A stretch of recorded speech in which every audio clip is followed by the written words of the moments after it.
Live from Studio A, WTLK, The Thunder. As anticipated, the final trailer for Star Wars The Rise of Skywalker was shown at halftime on Monday Night Football, and that was easily the most interesting thing about the game. And you know what? I liked it. And yeah, there's really nothing more to say about that because we did sound off on it in this next upcoming episode of Thunder Talk, so I'll just save all that commentary next. The final piece of comic book news before we get to the wrestlings. Marvel's 616, which is a new sort of docu-series coming to Disney Plus, released with some further details. The first episode will be directed by Gillian Jacobs, or is it Gillian Jacobs, or Britta from Community, you know. Okay. She's going to be directing the first episode, which is called Higher, Further, Faster, which is about the women of Marvel that have broken into the comics industry and I think maybe even the movies and other sort of media. I don't know, because Marvel's like everywhere in media. And other episodes will be about things like cosplay community, the Marvel cosplay community, and Marvel's relationship with hip-hop. And so pretty much this is just a show all about, you know, Marvel's connections to all these sort of real-world stuff, which is awesome. Just another bit of Disney Plus programming that's going to get all of our dollars. You know it is. So going on to wrestling, starting on Raw, we started out with Ric Flair announcing Drew McIntyre as the final member of Team Flair in the Flair vs. Hogan match for Crown Jewel on Halloween.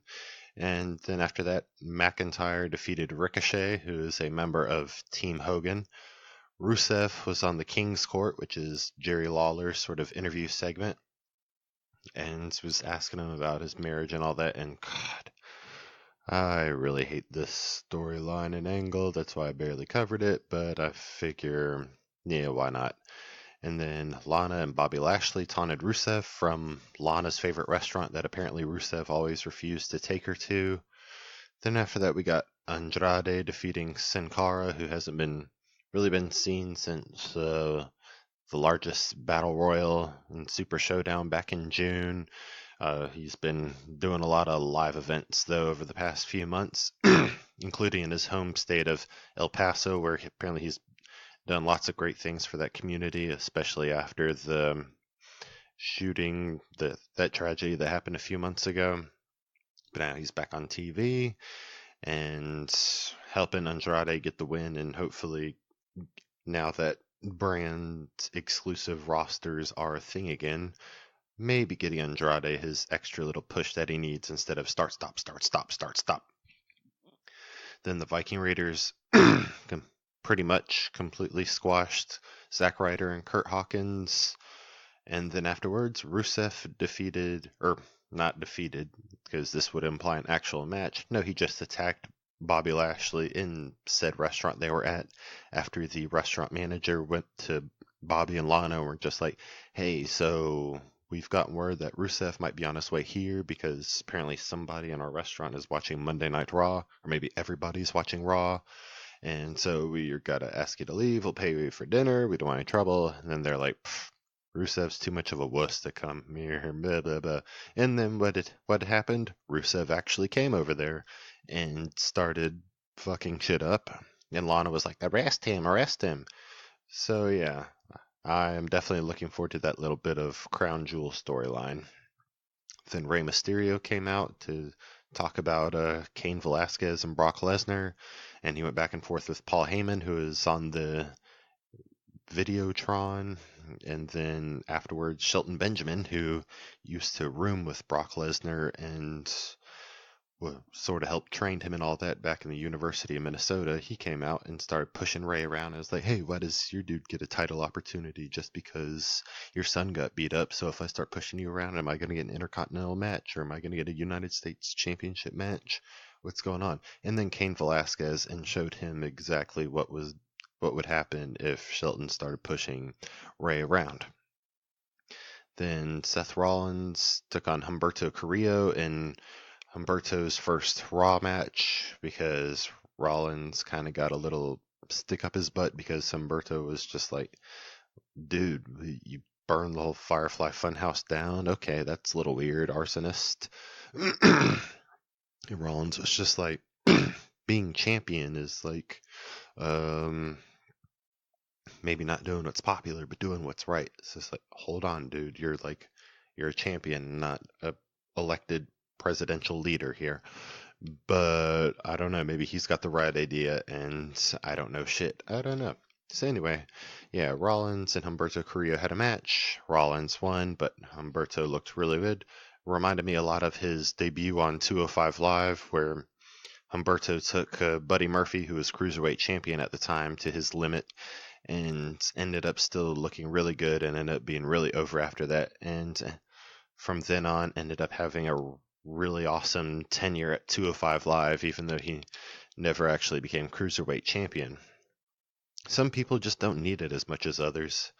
Then our main event was Street Profits versus the OC, and there has been a whole mystery this past week of who the Street Profits would pick as their third person, because we were all under the impression that this would be a six-man tag match, when really it was just Gallows and Anderson versus the Street Profits with AJ in their corner. So they were just like, yeah, we got somebody. He doesn't really like AJ, and he's just running late, or whatever the excuse was.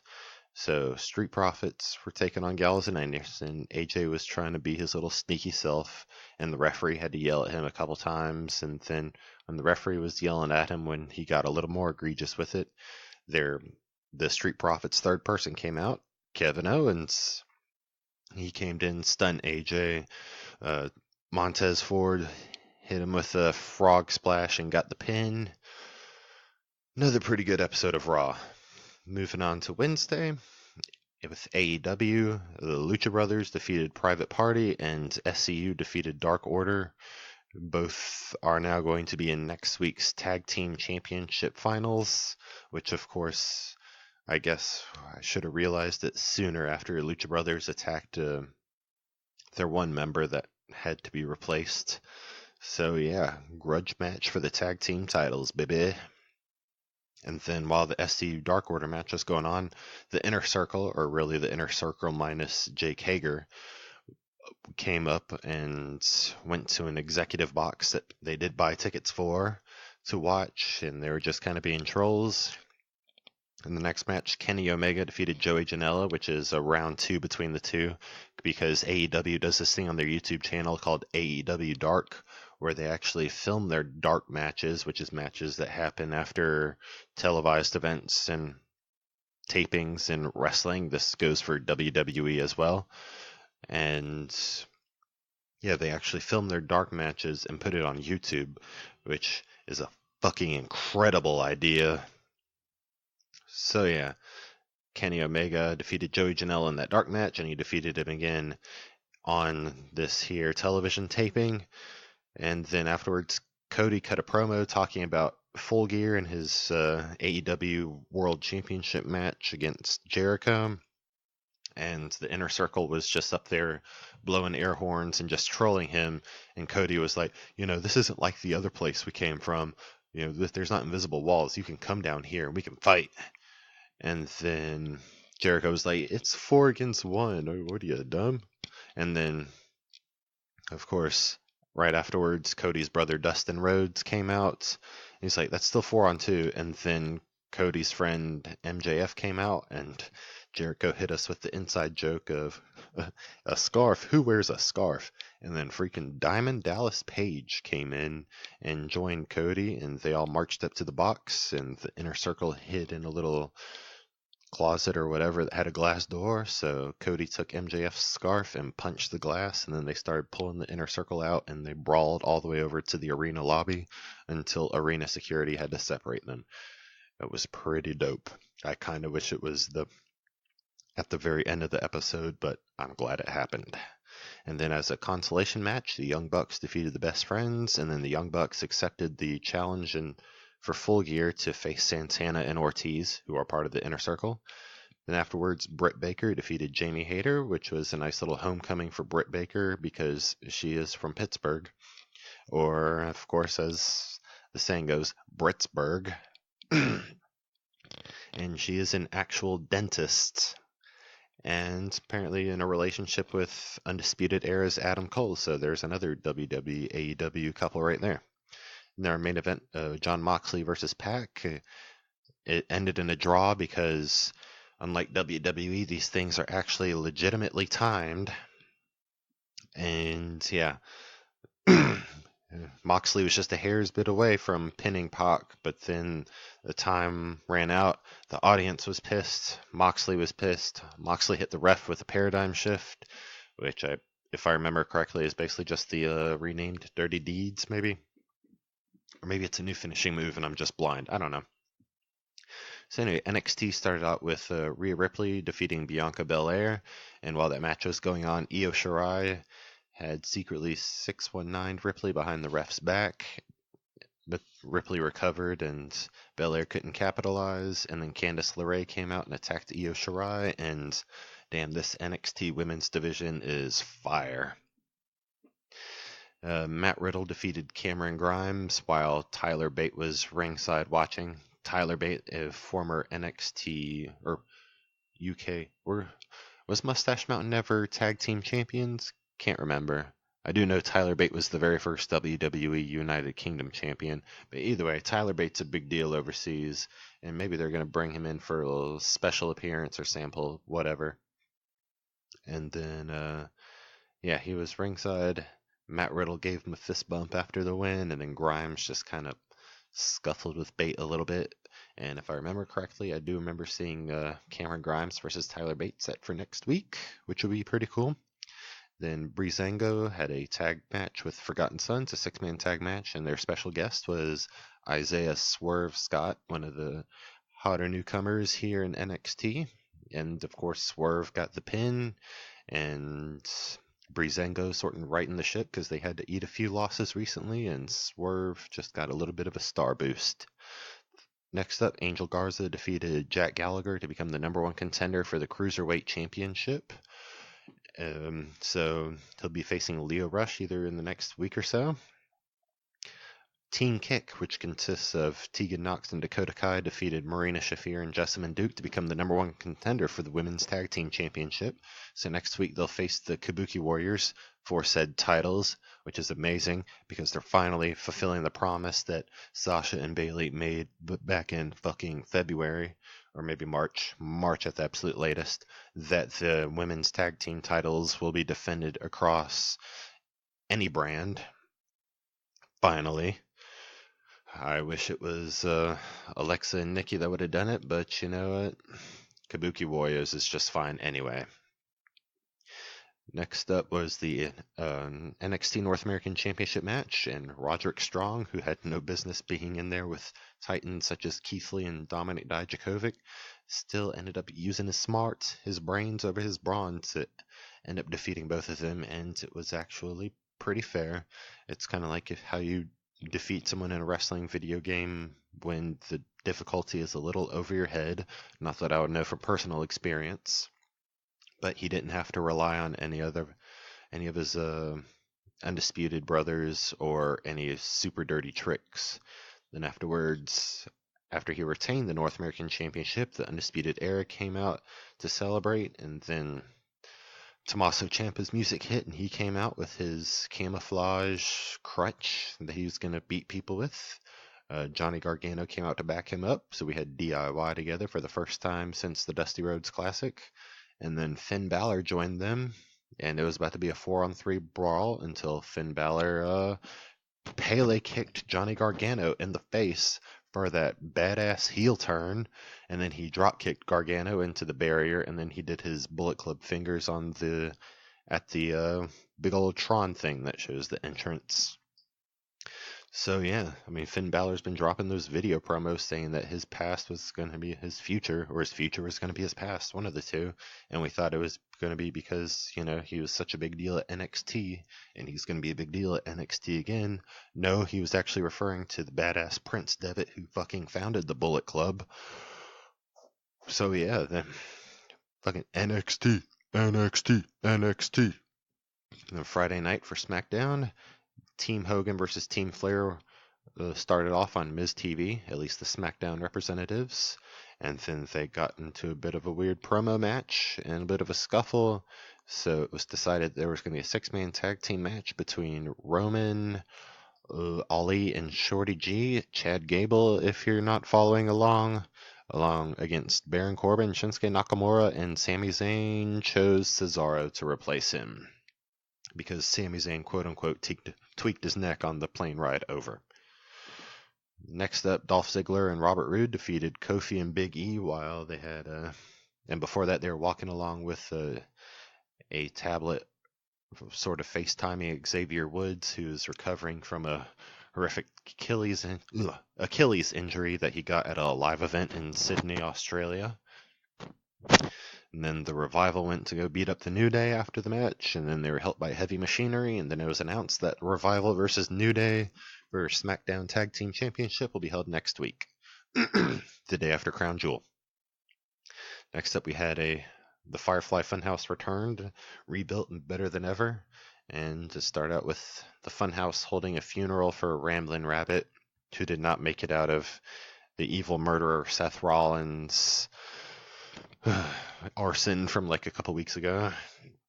But then Bray kissed Ramblin Rabbit's charred, bloodied head, which is kind of gross, and then resurrected him with his hand that had the heel glove on it. Heel as in HEAL, not heel like heel turn. And then Mercy the Buzzard ate Ramblin Rabbit again. Oh, Mercy. Wah, wah. See you at Crown Jewel. And then Daniel Bryan came out for an interview with Michael Cole, who was asking him, with everything that had been going on with Rowan and Roman and sort of his slow shift in attitude back again, was going to ask Daniel Bryan if the Yes Movement is perhaps back after Bryan killed it last November when he became the new Daniel Bryan after he gave AJ the dick kick heard around the Thunderverse. Kick butts, not nuts. That was the whole Daniel Bryan thing. Y'all remember that, you early Thunder Talk listeners. And so he was asking him if the Yes Movement was back, and before Bryan could answer, Shinsuke and Sami Zayn came out, and Sami was just like, hold on a second, no, you were right when you were the new Daniel Bryan.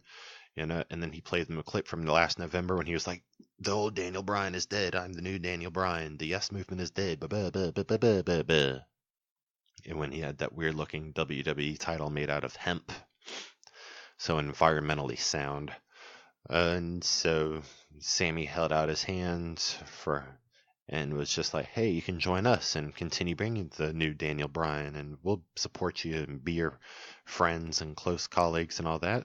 And Bryan looked like maybe he was going to shake his hand, but then he just walked off. So I guess we'll tune into next week for more on this latest Daniel Bryan saga. Next up, Nikki Cross defeated Mandy Rose with Bayley and Sasha at commentary, and I don't think they announced exactly when Bayley and Nikki are going to face each other. Maybe next week? I don't know. And then next up, Rey Mysterio and Cain Velasquez came out for the face-to-face with Brock Lesnar, as such was advertised, but instead the Jumbotron had Brock and Paul Heyman out taunting them, and then showing that Brock had in fact beat up Dominic again.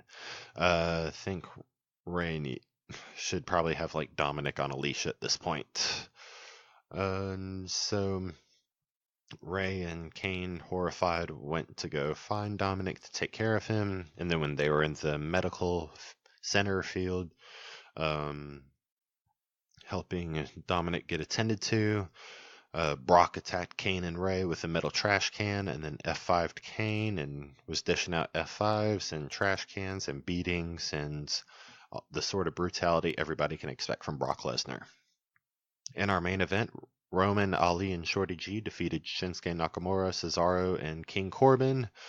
And Roman, being awesome he is, speared Cesaro and then tagged Ali in. Ali hit him with a 450 or 450 splash, and then got that pin.